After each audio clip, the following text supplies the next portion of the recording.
各位家長、各位同學，大家好啊！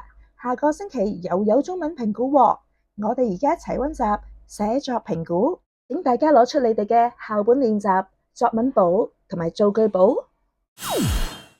睇返手冊，下個星期三，即係4月9號，就係中文寫作評估嘅日子啦。範圍就係第1、5、6課嘅重點詞語造句、句式，仲有實用文格式，即係你哋嘅造句簿喎。仲有作文簿都要溫習㗎。寫作卷係分為實用文、短文、造句同埋句式呢4個部分。今次嘅實用文係評估賀卡㗎，大家要溫熟實用文小冊子嘅第3至到第6頁啊。打開第3頁，大家會睇到賀卡嘅寫作要點。賀卡嘅格式，當然唔係淨係考呢啲啦。我哋係考點樣創作啊？咁睇熟咗之後，我哋就去創作咯噃。呢一個係例子，大家要溫熟。仲有溫熟你嘅創作啊！喺句式方面，我哋今次嘅評估係包括呢3句句式㗎。不僅連也，大家可以喺課本嘅第12頁見到呢一句句式，大家要讀熟佢。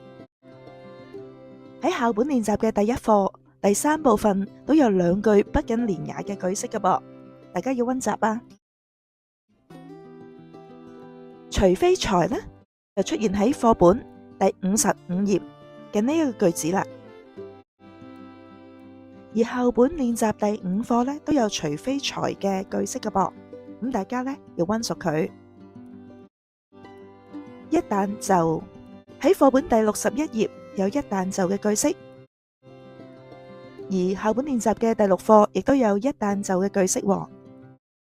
由於時間嘅關係，到時要作2篇嘅文同埋2句嘅句子，所以到時大家應該冇太多嘅時間去慢慢構思，所以老師建議你哋每一句都揀一句句子嚟到讀熟佢。至於造句方面呢，大家就要拎本下冊嘅造句簿出嚟。我哋睇下今個學期我哋教咗第1、5、7課。除咗第7課唔使評估之外，每一課都有2句嘅句子，大家係做咗句嘅，大家就要溫熟佢啊。如果想評估嘅時候做得切，我建議同學係溫得好熟好熟，而且識得寫、識得背，咁你到時就唔使花太多時間去重新構思啦。大家努力加油啦，拜拜。